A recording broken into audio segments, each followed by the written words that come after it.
Di sebuah negeri yang megah, di bawah cahaya matahari Baghdad yang berkilau emas, hiduplah seorang raja besar bernama Malik Al-Mukhtar. Ia terkenal bijak, namun kadang terlalu ingin tahu, bahkan pada hal yang paling aneh sekalipun.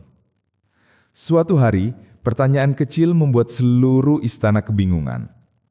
Kenapa air laut rasanya asin? Para penasihatnya tak mampu menjawab dengan memuaskan, maka satu nama pun kembali disebut. Abu Nawas, sang penjawab teka-teki kehidupan dengan logika yang tak biasa dan humor yang menampar hati. Inilah kisah tentang kebijaksanaan yang lahir dari kelucuan, tentang logika yang menembus batas akal, dan tentang pelajaran hidup yang datang dari sebutir garam di air laut. Kenapa air laut asin? Debat lucu Abu Nawas dan Raja Malik Al-Mukhtar. Sebelum kisahnya dimulai, jangan lupa untuk subscribe dan nyalakan loncengnya, agar kamu tidak ketinggalan kisah-kisah lucu penuh hikmah dari Abu Nawas berikutnya. Karena di setiap tawa selalu ada makna. Pagi itu, sinar matahari menembus jendela besar istana Baghdad yang berlapis kaca warna emas. Di balkon atas, Raja Malik Al-Mukhtar berdiri dengan jubah hijau kebesarannya, menatap jauh ke cakrawala yang berwarna biru keperakan. Angin lembut membawa aroma laut dari kejauhan, membuatnya memejamkan mata sejenak. Ia teringat pada perjalanan dagang terakhirnya ke pelabuhan Basrah. Di sana, ia mencicipi air laut untuk pertama kalinya, dan sejak itu pikirannya tak tenang. Mengapa air laut rasanya asin? Sementara sungai yang mengalir ke dalamnya tawar. Pertanyaan sederhana itu menari-nari di pikirannya siang dan malam seperti teka-teki yang menolak pergi. Keesokan harinya di ruang singgasana yang megah, sang raja memanggil semua penasihat, ulama dan ilmuwan kerajaan. Mereka berdiri berbaris, menunggu ditanya. Wahai para bijak, siapa di antara kalian tahu mengapa air laut asin? Salah satu ilmuwan tua mengangkat tangan dengan bangga dan berkata, "Tuanku, laut asin karena garam dari bumi larut di dalamnya." Raja mengangguk, tapi wajahnya datar. Lalu seorang lainnya menimpali, "Karena laut adalah tempat semua sungai bermuara, dan sungai membawa sisa-sisa tanah." Raja kembali mengangguk, namun matanya kehilangan semangat. Semua jawaban itu benar secara ilmu, tapi tidak memuaskan jiwanya. Ia ingin jawaban yang membuatnya terpikir, bukan hanya percaya. "Tidak ada di antara kalian yang bisa membuatku kagum," gumam sang raja sambil memainkan janggutnya. Para penasehat mulai berbisik, takut raja marah karena bosan. Lalu, tiba-tiba, seorang pelayan muda berlari kecil mendekat dan berbisik di telinga raja. "Tuanku, mungkin hanya satu orang di seluruh Baghdad yang bisa membuat tuanku berpikir dan tertawa." Raja menoleh dengan cepat. Matanya bersinar. "Kau maksud Abu Nawas?" Pelayan itu mengangguk dan seluruh ruangan bergemuruh oleh tawa kecil. Semua tahu bahwa jika Abu Nawas sudah turun tangan, maka istana akan berubah jadi panggung antara logika dan kelucuan. Raja pun memerintahkan pengawal kerajaan untuk segera memanggil Abu Nawas. "Bawa dia ke hadapanku sebelum matahari tenggelam," titahnya. Para pengawal bergegas keluar, menunggang kuda menembus jalanan kota Baghdad. Di pasar, di tepi sungai, di bawah pohon kurma, nama Abu Nawas diteriakan ke segala arah. Semua orang tersenyum mendengarnya, sebab nama itu bukan sekedar nama, melainkan legenda. Ia terkenal bukan hanya karena kecerdasannya, tapi karena cara berpikirnya yang tak terduga, yang membuat orang bijak merasa bodoh dan orang biasa merasa bijak. Dan di tempat yang tak jauh dari sana, di bawah pohon kurma tua di tepi sungai, duduklah Abu Nawas dengan pakaian sederhana dan wajah tenang. Ia menatap aliran sungai yang mengalir perlahan, lalu tersenyum kecil. Air sungai ini jernih, tapi ketika sampai di laut, ia menjadi asin. Seperti manusia, tuanku, semakin jauh berjalan, semakin banyak rasa yang ia bawa. Seolah tahu bahwa panggilan dari istana akan datang, Abu Nawas berdiri, merapikan sorbannya dan berjalan pelan menuju arah matahari. Hari itu, ia siap menjawab pertanyaan yang bahkan para ilmuwan tak mampu menjelaskan, dengan tawa, logika, dan sedikit keajaiban kata-kata. Ketika pengawal kerajaan akhirnya menemukan Abu Nawas, ia sedang duduk di bawah pohon sambil mengikat tali pancingnya, dikelilingi anak-anak kecil yang mendengarkan cerita lucunya. Saat para pengawal datang dengan langkah tegas, anak-anak itu buru-buru berlari. Tapi Abu Nawas hanya tersenyum santai. Rupanya kerajaan memanggilku lagi, katanya pelan. Salah satu pengawal menjawab dengan hormat. Tuanku Raja ingin mendengarkan kebijaksanaanmu, Tuan Abu. Abu Nawas berdiri, merapikan sorbannya yang kusut, lalu menatap mereka dengan tatapan jahil. Kebijaksanaan atau lelucon? Karena kalau raja sedang bosan, aku harus menyiapkan keduanya. Para pengawal saling pandang dan menahan tawa, sudah terbiasa dengan kelakuannya yang aneh, tapi menghibur. Perjalanan menuju istana terasa panjang. Di sepanjang jalan, Abu Nawas tidak berhenti bicara. Ia terus bertanya hal-hal konyol kepada pengawal. Kalau laut asin, apakah ikan di dalamnya minum air atau garam? Tanyanya polos. Pengawal menatapnya bingung, lalu menjawab, entahlah Tuan Abu. Abu tertawa. Kalau begitu, nanti aku tanya langsung pada ikan di dapur istana. Sambil berjalan, ia terus melontarkan kalimat-kalimat nyeleneh yang membuat pengawal hampir jatuh dari kuda karena menahan tawa. Meski terlihat seperti bercanda, di balik setiap ucapannya, tersimpan rasa ingin tahu yang dalam tentang dunia. Dan itulah yang membuatnya istimewa. Ketika mereka tiba di istana, gong besar dibunyikan, dan para pelayan segera menata ruangan. Abu Nawas melangkah masuk dengan santai. Meski di depannya berdiri Sang Raja Malik Al-Mukhtar yang tampak berwibawa dengan mahkota emasnya. Semua orang menunduk, kecuali Abu Nawas. Ia malah tersenyum lebar sambil berkata, ampun tuanku, hamba datang bukan untuk mencari hukuman, tapi mungkin untuk menertawakan kebingungan. Raja menahan tawa, lalu mengibaskan tangannya. Abu Nawas, duduklah. Aku tidak ingin dihina, tapi mungkin aku butuh sedikit diingatkan. Ruangan pun menjadi hening. Semua penasihat istana menatap Abu Nawas yang kini duduk dengan santai di kursi kecil di depan singgasana. Raja menatap Abu Nawas lama sekali sebelum akhirnya berbicara. Abu Nawas, aku punya satu pertanyaan yang tak seorang pun bisa menjawabnya dengan cara yang memuaskan. Abu menatapnya dengan wajah serius, pura-pura, lalu menjawab, kalau begitu, izinkan hamba menjawabnya dengan cara yang tidak memuaskan, tapi menghibur. Raja tersenyum geli. Kau memang aneh, Abu Nawas. Baiklah, dengarkan baik-baik. Mengapa air laut asin? Seluruh ruangan terdiam. Suara napas para penasihat terdengar jelas. Bahkan burung di jendela pun seakan berhenti berkicau. Abu Nawas terdiam beberapa saat. Ia menatap ke arah jendela seolah sedang berbicara dengan langit. Lalu perlahan senyum liciknya muncul. Tuanku, katanya pelan, air laut asin karena ia menampung terlalu banyak air mata manusia. Raja mengerutkan dahi, sementara penasihat istana saling pandang bingung. Tapi sebelum ada yang sempat tertawa, Abu Nawas melanjutkan dengan nada lembut dan penuh keyakinan. Laut itu tempat semua kesedihan bermuara, dari sungai air mata yang mengalir sejak manusia pertama kali kehilangan sesuatu yang ia cintai. Suasana istana pun mendadak hening. Raja tidak tahu harus tertawa atau merenung, tapi di dalam hatinya ia merasa jawaban itu punya sesuatu yang lebih dalam daripada sekedar lelucon.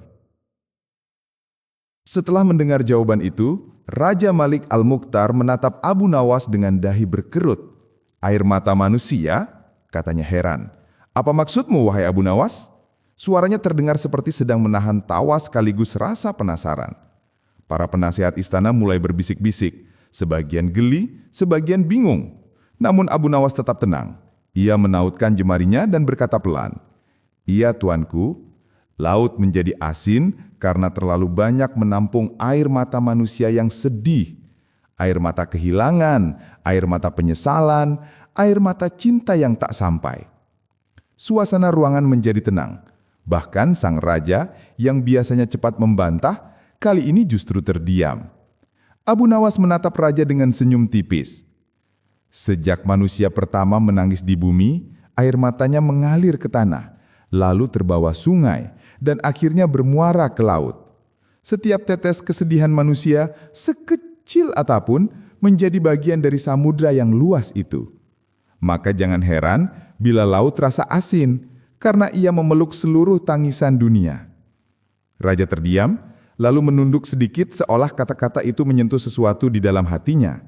Tapi sebelum suasana menjadi terlalu serius, Abu Nawas menambahkan dengan nada ringan. Dan mungkin tuanku, karena itulah ombak selalu bergulung, karena laut sedang berusaha menahan tangisnya agar tidak tumpah lagi ke daratan. Raja tak bisa menahan tawa. Ia menepuk tangan dan berkata, Abu Nawas, kau memang gila, tapi aku suka kegilaanmu. Semua penasihat istana ikut tertawa lega, merasa suasana tegang telah pecah. Namun raja yang cerdas itu belum puas. Ia menatap Abu Nawas lagi dan berkata, tapi Abu Nawas, sungai yang mengalir ke laut itu tawar rasanya.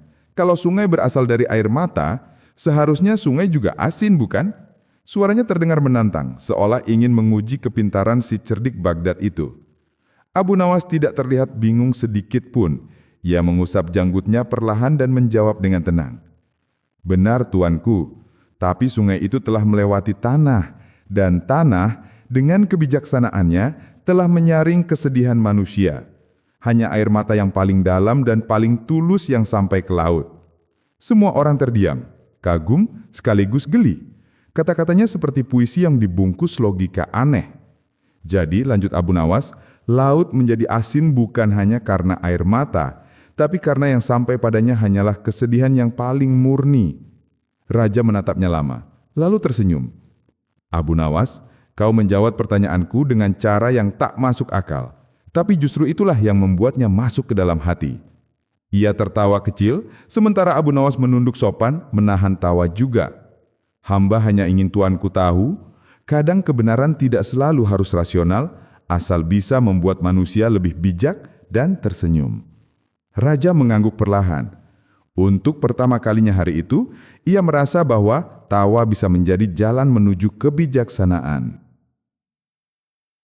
Tawa Raja Malik Al-Muhtar baru saja mereda ketika tiba-tiba seorang pria tua dengan jubah panjang berdiri dari barisan belakang. Dialah Qadi Mansur, ilmuwan istana yang terkenal kaku dan sangat mencintai logika. Dengan wajah dingin dan suara lantang ia berkata, "Tuanku, maafkan hamba berbicara, tapi jawaban Abu Nawas itu tidak ilmiah. Laut asin bukan karena air mata manusia, melainkan karena mineral dan garam bumi yang larut di dalamnya." Suasana istana mendadak senyap.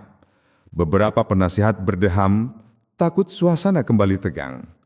Raja menatap Qadi dengan alis terangkat, lalu melirik Abu Nawas dengan senyum tipis, seolah ingin melihat bagaimana si cerdik Baghdad ini akan membalas. Abu Nawas berdiri perlahan, merapikan sorbannya, lalu menatap Qadi dengan pandangan tenang. "Engkau benar, wahai Qadi," katanya sopan. "Tapi tahukah engkau, ilmu kadang hanya melihat permukaan dari sesuatu, sementara hati bisa merasakan kedalamannya." Semua mata menatap Abu Nawas. Ia berjalan pelan ke tengah ruangan dan melanjutkan dengan suara lembut namun dalam. "Aku tidak sedang menjelaskan bagaimana laut asin secara zat, tapi mengapa laut tetap asin dalam makna kehidupan." Raja tersenyum lebar, mulai menikmati permainan kata-katanya. "Ilmu pengetahuan," lanjut Abu Nawas, "mengajarkan kita dari mana sesuatu berasal. Tapi kebijaksanaan mengajarkan mengapa sesuatu itu terjadi. Laut menjadi asin secara ilmu karena garam, tapi secara makna karena ia menampung begitu banyak kisah manusia. Kesedihan, kelelahan, dan penyesalan yang mengalir dari segala penjuru bumi." Ia berhenti sejenak, lalu menunjuk ke arah air mancur kecil di ruangan itu. "Air itu jernih, tapi jika engkau meneteskan satu butir garam, rasanya berubah. Begitu pula manusia, cukup setitik kesedihan, maka seluruh dirinya bisa berubah rasa." Qadi Mansur mendengus, mencoba menahan senyum. "Jadi, menurutmu, laut adalah tempat berendamnya air mata manusia?" Abu Nawas mengangguk mantap. "Benar. Dan ombak itu adalah tawa mereka yang akhirnya bisa menerima hidup." Raja langsung tertawa keras, diikuti para penasehat yang tak tahan menahan geli. Qodi hanya bisa tersenyum kecut, sadar bahwa perdebatan dengan Abu Nawas selalu berakhir dengan tawa, bukan kemenangan. Raja menatap Abu Nawas dengan kagum. "Kau benar-benar menaklukkan logika dengan lelucon," katanya sambil tertawa kecil. Abu Nawas menunduk sopan. "Hamba tidak bermaksud menaklukkan siapapun, tuanku. Hamba hanya ingin menunjukkan bahwa terkadang hati bisa melihat apa yang tidak terlihat oleh akal." Raja mengangguk perlahan. "Kau berbicara seperti penyair, tapi berpikir seperti filsuf. Dan mungkin itulah yang membuat laut terasa begitu dalam, karena di dalamnya tersimpan antara ilmu dan makna." Setelah tawa mereda, Raja Malik Al-Mukhtar kembali menatap Abu Nawas dengan rasa ingin tahu yang lebih dalam. "Abu Nawas," katanya sambil tersenyum, "ceritamu tadi membuat hatiku hangat. Tapi aku ingin tahu lebih jauh. Kalau laut itu menampung air mata manusia, sejak kapan ia mulai asin? Sejak manusia pertama menangis?" Semua orang di istana menatap Abu Nawas, menunggu dengan penuh rasa penasaran. Abu Nawas mengusap janggutnya, memejamkan mata sejenak, lalu berkata dengan nada pelan, seolah sedang membuka lembaran kuno dalam ingatannya. "Konon," ucap Abu Nawas, "pada masa yang sangat tua, jauh sebelum Baghdad berdiri, bumi masih muda dan air laut terasa tawar. Waktu itu manusia hidup dalam kedamaian tanpa kesedihan, tanpa iri, tanpa air mata. Hingga datang masa di mana manusia pertama kali berbohong. Ketika kebohongan itu diucapkan, bumi terkejut, langit murka, dan laut menangis untuk pertama kalinya. Air matanya jatuh kembali ke tubuhnya sendiri, dan sejak saat itulah laut menjadi asin." Suasana istana hening. Bahkan suara burung yang biasa berkicau di taman tampak berhenti mendengarkan. Raja mengangguk pelan, terpukau oleh cara Abu Nawas merangkai kata. "Jadi menurutmu," katanya perlahan, "laut asin berasal dari tangisan bumi sendiri?" Abu Nawas menatapnya lembut. "Benar, tuanku. Laut bukan hanya air dan garam. Ia adalah saksi dari segala rahasia manusia. Setiap kali seseorang berbuat salah lalu menyesal, air matanya mengalir, dan entah bagaimana, dunia menyerap kesedihan itu kembali. Laut menampung semuanya. Ia menjadi asin karena rasa bersalah yang tak pernah benar-benar hilang." Para penasihat mulai saling berbisik, sebagian tersenyum, sebagian lagi mengangguk penuh takjub. Qodi Mansur yang sebelumnya kaku, kini menatap Abu Nawas dengan mata berkilat, seperti menemukan makna baru dalam kehidupan. "Abu Nawas," katanya, "jika benar laut menampung semua kesedihan, mengapa ia tampak begitu indah?" Abu Nawas tersenyum kecil. "Karena laut, seperti manusia yang bijak, telah belajar menerima rasa sakitnya sendiri dan menjadikannya keindahan. Itulah sebabnya ia berkilau di bawah cahaya matahari, bukan untuk menutupi kesedihannya, tapi untuk menunjukkannya dengan cara yang indah." Raja Malik Hisam terdiam sejenak, lalu tertawa kecil sambil menepuk bahu Abu Nawas. "Kau membuat air mata pun terasa seperti puisi," katanya sambil tertawa. Abu Nawas menunduk hormat. "Puisi adalah cara jiwa menertawakan luka, tuanku." Seluruh ruangan tertawa lagi, kali ini bukan karena lelucon semata, melainkan karena kebijaksanaan yang disampaikan dengan cara yang ringan dan hangat. Sore itu langit di atas istana tampak keemasan, seolah matahari pun ikut tersenyum mendengar kisah tentang laut yang asin, bukan karena garam semata, tapi karena manusia yang belajar dari air matanya sendiri. Keesokan harinya, Raja Malik Al-Mukhtar dan rombongan kecilnya memutuskan berjalan-jalan keluar istana. Mereka menuju tepian Sungai Tigris yang membelah kota Baghdad dengan indahnya. Abu Nawas ikut serta, tentu saja, dengan langkah santai dan sorban yang sedikit miring seperti biasa. Raja ingin menikmati udara pagi, tapi di dalam benaknya pertanyaan tentang asin laut masih bergema. Ia menatap air sungai yang jernih dan berbisik, "Air sungai ini tawar, padahal ia juga berasal dari bumi. Lalu mengapa hanya laut yang asin?" Abu Nawas tersenyum samar. Ia tahu raja belum benar-benar puas dengan jawabannya kemarin. "Tuanku," kata Abu Nawas sambil menunjuk ke arah air yang mengalir tenang. "Sungai dan laut ibarat dua saudara yang berbeda nasib. Sungai lahir di pegunungan tinggi, jauh dari tangisan manusia. Ia tumbuh dari sumber-sumber yang murni, dari mata air yang belum mengenal kebohongan. Karena itu, airnya tetap tawar, bersih dari rasa penyesalan." Raja mendengarkan dengan seksama, sementara beberapa pengawal tertawa kecil karena takjub mendengar penjelasan yang puitis tapi masuk akal itu. Abu Nawas melanjutkan, "Tapi laut, ia menerima semua aliran air dari sungai, termasuk air yang pernah menyentuh tangan manusia, tangan yang menanam, mencuri, berdoa, dan menangis. Semua rasa bercampur di sana." Raja mengangguk perlahan, menatap sungai di hadapannya. "Jadi, laut itu seperti hati manusia ya?" katanya setengah bercanda. Abu Nawas tertawa pelan. "Benar sekali tuanku, sungai adalah pikiran yang jernih, tapi laut adalah hati yang memikul segalanya. Dan seperti hati manusia, laut kadang bergelora, kadang tenang, tapi selalu menyimpan rasa asin dari pengalaman hidupnya." Raja tersenyum puas, seolah baru saja menemukan kebenaran yang sederhana namun dalam. Seorang pengawal tiba-tiba berkata iseng, "Kalau begitu, apakah Abu Nawas bisa membuat laut jadi manis?" Suasana langsung pecah oleh tawa, tapi Abu Nawas menanggapinya dengan wajah serius. "Bisa," katanya, "tapi dengan satu syarat." Raja menatapnya penasaran. "Syarat apa itu?" Abu Nawas menjawab dengan senyum licik khasnya. "Jika semua manusia berhenti menangis dan mulai bersyukur." Raja terbahak besar, hampir tersedak karena tawa. "Hahaha, maka laut kita akan tetap asin sampai kiamat," katanya sambil menepuk bahu Abu Nawas.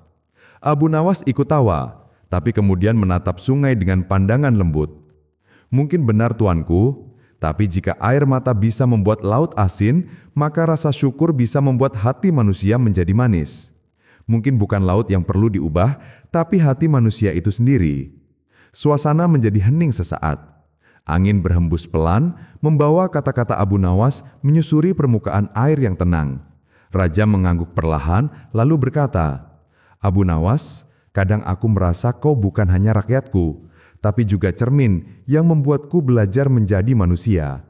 Abu Nawas menunduk hormat, dengan senyum yang mengandung sejuta makna. Beberapa hari setelah perdebatan di tepi sungai Tigris, Raja Malik Al-Mukhtar masih belum benar-benar puas. Ia teringat kata-kata Abu Nawas tentang laut yang asin karena air mata manusia. "Aku harus membuktikan sendiri," gumamnya sambil berjalan di taman istana. Maka pada suatu pagi yang cerah, ia memerintahkan beberapa pengawal dan ilmuwan istana untuk bersiap-siap. "Kita akan ke pantai," serunya. Semua terkejut. Raja yang biasanya sibuk urusan pemerintahan, kini ingin melakukan eksperimen garam hanya karena satu perdebatan lucu dengan Abu Nawas. Tentu saja, sang penasihat cerdik itu pun ikut dipanggil, meski dengan wajah penuh tawa yang ditahan. Perjalanan menuju pantai memakan waktu beberapa jam. Rombongan kerajaan berderet rapi, unta dan kuda membawa perbekalan, sementara Abu Nawas tampak santai berjalan di samping raja. "Tuanku," katanya sambil tersenyum, "apakah kita akan mencari air mata di laut?" Raja terkekeh. "Tidak, Abu Nawas. Aku hanya ingin tahu, apakah benar laut itu bisa dibuat manis?" Semua orang tertawa. Tapi Abu Nawas tetap tenang. "Hamba tidak pernah berkata laut tidak bisa menjadi manis, tuanku. Hamba hanya bilang butuh hati manusia yang berhenti menangis." Raja menatapnya dengan tatapan penuh teka-teki. "Baiklah," katanya, "hari ini aku akan membuktikan apakah ucapanmu benar." Setiba di pantai, Raja turun dari kudanya dan menatap luasnya lautan biru yang berkilau di bawah cahaya matahari. "Indah sekali," ucapnya pelan. Ia kemudian mengambil segenggam air laut dan menyesapnya. Wajahnya langsung meringis. Asin sekali, seperti janji para menteri yang tak ditepati. Semua yang mendengar tertawa keras, bahkan Abu Nawas pun nyaris terjatuh menahan tawa. Raja melanjutkan, "Sekarang aku ingin tahu bagaimana cara membuatnya manis." Ia lalu memerintahkan seorang pelayan membawa satu gentong besar air laut. "Tuangkan madu ke dalamnya," katanya lantang. Pelayan pun menuangkan madu yang banyak ke dalam gentong air laut. Raja mengaduk dengan sendok kayu besar, lalu mencicipinya. Ekspresinya berubah, matanya melebar, lalu ia batuk pelan. "Masih asin, bahkan lebih aneh dari sebelumnya." Abu Nawas tertawa pingkal-pingkal sampai menepuk lututnya. "Ampun tuanku, laut itu seperti manusia yang keras kepala. Sekali ia menyimpan kesedihan, tak mudah dihapus dengan sedikit manis. Harus ada perubahan dari dalam, bukan dari luar." Raja tersenyum kecut, tapi tak bisa menyangkal kebenaran kata-kata itu. Raja menatap laut sekali lagi, kali ini lebih lama. "Jadi laut ini seperti hati yang penuh pengalaman," katanya pelan. Abu Nawas mengangguk. "Benar tuanku, semakin banyak air mata, semakin asin ia jadinya. Tapi justru karena itu, laut menjadi kuat. Ia bisa menampung segala hal, tapi tetap indah dilihat." Raja menghela napas panjang, lalu tersenyum tulus. "Kau menang lagi, Abu Nawas," katanya. Abu Nawas membungkuk hormat, lalu menjawab ringan, "Hamba tidak ingin menang tuanku, hamba hanya ingin agar dunia ini sedikit lebih manis dari lautan." Senja turun perlahan di tepi pantai Baghdad. Langit berwarna jingga keemasan, memantul di permukaan laut yang berkilau seperti lembaran kaca. Raja Malik Al-Mukhtar berdiri sendirian di tepi air. Jubahnya berkibar tertiup angin laut. Abu Nawas berdiri tidak jauh di belakangnya, memperhatikan dengan tenang. Setelah seharian tertawa, kini wajah sang raja tampak berbeda. Lebih lembut, lebih tenang, tapi juga lebih dalam. Ia menatap ombak yang datang dan pergi, lalu berkata pelan, "Abu Nawas, aku baru sadar mungkin selama ini akulah yang membuat laut ini asin." Abu Nawas mengangkat alis, sedikit heran. "Maksud tuanku?" tanya dia dengan suara rendah. Raja menarik napas panjang lalu berkata lirih, "Setiap keputusan yang salah, setiap hati rakyat yang terluka karena kebijakanku, mungkin semuanya berujung di laut ini. Aku pernah membuat orang menangis, dan kini laut menampung air mata mereka." Abu Nawas mendekat perlahan, memandangi wajah sang raja yang mulai bergetar karena perasaan. "Tuanku," katanya lembut, "jangan salahkan diri sendiri. Laut tidak pernah menolak air mata siapapun. Ia menampung semuanya, bukan untuk mengutuk, tapi untuk memurnikan. Air mata manusia justru membuat laut hidup dan membuat kita belajar untuk tidak mengulang kesalahan yang sama." Raja menunduk, lalu setetes air mata jatuh ke permukaan laut. "Kalau begitu," katanya lirih, "biarlah laut ini menerima satu air mata dari seorang raja yang menyesal." Abu Nawas menatap pemandangan itu dengan tenang. "Dan lihatlah tuanku," katanya sambil menunjuk ke langit. Langit pun ikut berwarna lembut saat tuanku menangis. Alam tidak pernah menolak penyesalan yang tulus. Beberapa pengawal yang menyaksikan dari jauh terdiam. Mereka seperti melihat sisi raja yang belum pernah muncul sebelumnya. Sisi manusia biasa yang mampu merasakan perih dan kasih sekaligus. Setelah lama terdiam, raja tersenyum tipis. "Kau benar, Abu Nawas. Aku terlalu sering memikirkan bagaimana membuat laut menjadi manis, tapi lupa membuat hatiku sendiri menjadi lebih manis." Abu Nawas menunduk hormat.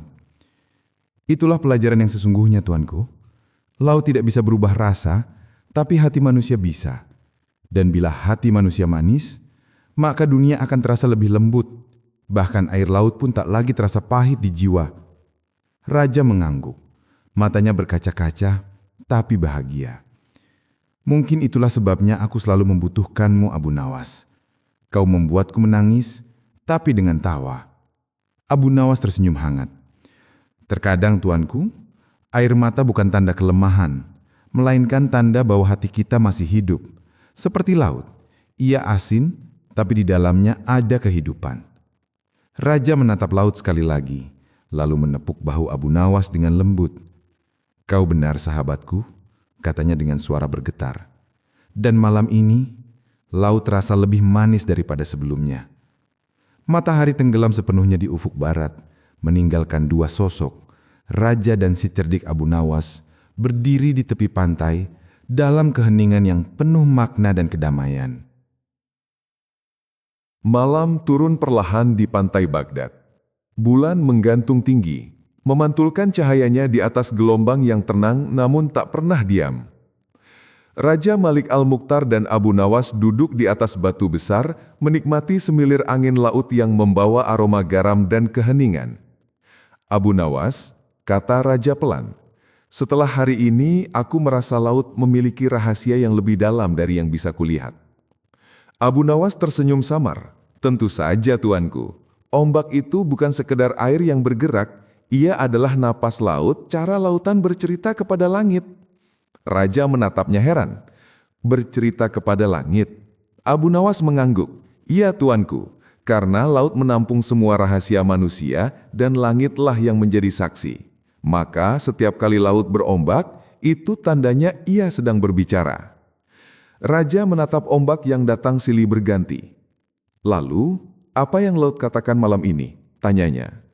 Abu Nawas menatap air yang berkilau di terpa cahaya bulan.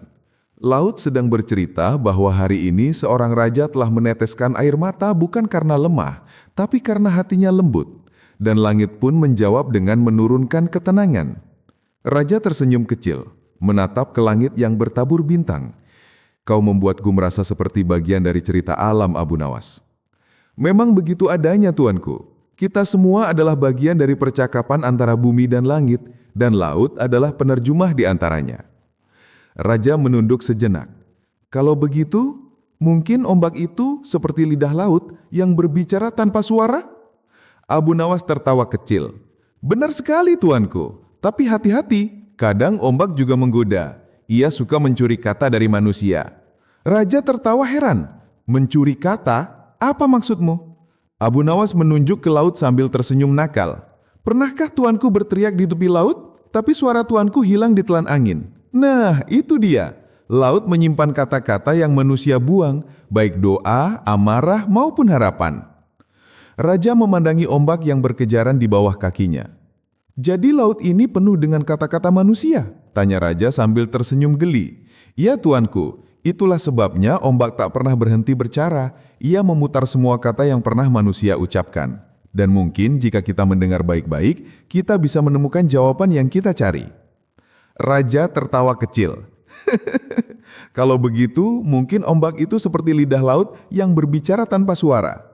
Abu Nawas tertawa kecil. "Benar sekali, tuanku. Tapi hati-hati, kadang ombak juga menggoda. Ia suka mencuri kata dari manusia." Raja tertawa heran. "Mencuri kata? Apa maksudmu?" Abu Nawas menunjuk ke laut sambil tersenyum nakal. "Pernahkah tuanku berteriak di tepi laut, tapi suara tuanku hilang ditelan angin? Nah, itu dia.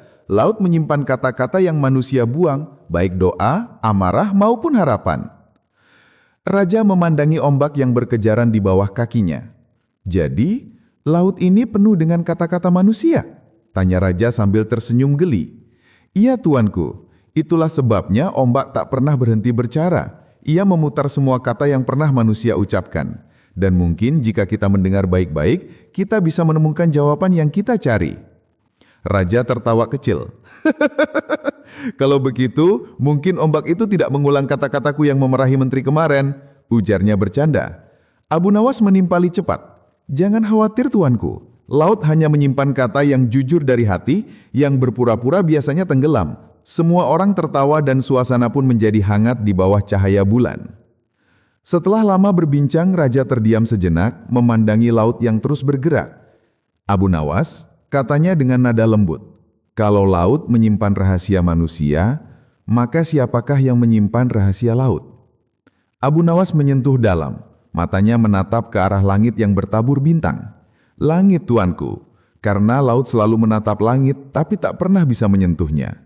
Disitulah rahasia sejati berada, di antara yang bisa dilihat tapi tak bisa digapai." Raja menatapnya dengan penuh kekaguman. "Kau selalu punya jawaban, Abu Nawas." Si cerdik itu menunduk hormat sambil berkata pelan, Hamba tidak selalu tahu, tuanku. Hamba hanya belajar dari apa yang laut bisikkan pada hati hamba. Keesokan paginya, matahari muncul perlahan dari balik cakrawala. Cahaya keemasan menari di atas permukaan laut, menciptakan kilauan yang menenangkan hati. Raja Malik Al-Mukhtar berdiri di tepi pantai, sementara Abu Nawas berdiri di sampingnya dengan tangan bersedekap. Suasana hening, hanya suara ombak yang datang dan pergi seperti napas bumi. Setelah lama terdiam, Raja berkata dengan nada lembut, "Abu Nawas, aku telah mendengar banyak darimu tentang air mata, tentang garam, dan tentang makna di balik laut. Tapi kini aku ingin tahu, apa sebenarnya pelajaran terbesar dari semua ini?" Abu Nawas memandangi lautan yang luas, lalu tersenyum dengan bijak. "Tuanku, laut mengajarkan kita tentang kebesaran dan kerendahan hati sekaligus. Ia tampak luas dan gagah, tapi tak pernah meninggi. Setiap kali angin datang, ia menunduk dan mengalah, lalu kembali tenang. Ia tidak memilih air mana yang akan diterima, entah dari sungai yang jernih atau dari aliran yang kotor. Semuanya diterima, disatukan, dan dimurnikan." Raja menatapnya kagum akan kedalaman kata-kata itu. "Jadi, laut seperti kehidupan manusia?" Abu Nawas mengangguk pelan. "Benar, tuanku. Semakin dalam manusia, semakin ia tenang. Orang yang dangkal mudah bergemuruh, tapi yang dalam, ia diam namun penuh makna." Raja menatap ombak yang menyapu kakinya. "Dan rasa asinnya?" tanya Raja. Abu Nawas tersenyum kecil. "Rasa asin itu, tuanku, adalah bumbu kehidupan. Tanpa rasa asin, dunia akan hambar. Tanpa ujian, manusia tak akan tahu rasanya syukur. Tanpa air mata, hati tak akan tahu makna bahagia." Raja terdiam, lalu tertawa kecil. "Berarti aku tidak perlu lagi mencari cara membuat laut menjadi manis?" Abu Nawas menjawab dengan nada jenaka. "Tidak perlu, tuanku. Lebih baik kita belajar membuat hati menjadi manis dulu. Karena jika hati sudah manis, bahkan air laut pun terasa lembut." Raja tertawa lebar, disusul para pengawal dan penasehat yang mendengar dari kejauhan. Abu Nawas melangkah ke tepi air, mengambil setetes air laut dengan tangannya. Ia menatapnya lama, lalu berkata, "Lihatlah, tuanku, sekecil apapun tetes air ini, ia adalah bagian dari sesuatu yang besar. Sama seperti manusia, kecil di dunia, tapi berharga jika ia tahu tempatnya." Raja mengangguk pelan. "Kau benar, Abu Nawas. Kadang aku merasa menjadi raja membuatku besar. Tapi ternyata laut mengajariku. Kebesaran sejati bukan karena kuasa, tapi karena mampu menampung segalanya." Abu Nawas tersenyum hangat. "Begitulah laut, tuanku, dan begitulah seharusnya seorang pemimpin." Raja menatap laut sekali lagi sebelum mereka kembali ke istana. Angin berhembus lembut membawa aroma garam dan ketenangan. "Abu Nawas," katanya perlahan, "hari ini aku belajar bahwa laut bukan hanya air asin, ia adalah kitab kebijaksanaan yang ditulis oleh alam." Abu Nawas menunduk hormat dan menjawab pelan, "Dan setiap kali ombak datang, itu artinya alam sedang mengingatkan kita untuk tidak lupa bersyukur." Raja tersenyum, lalu berjalan menuju kudanya. "Kau benar, sahabatku, dan mulai hari ini aku akan berusaha membuat hatiku lebih manis, agar laut terasa lebih indah." Mereka pun berjalan pulang sementara ombak terus berbisik lembut, seolah berkata, setiap air mata akan kembali menjadi pelajaran, dan setiap garam akan berubah menjadi kebijaksanaan.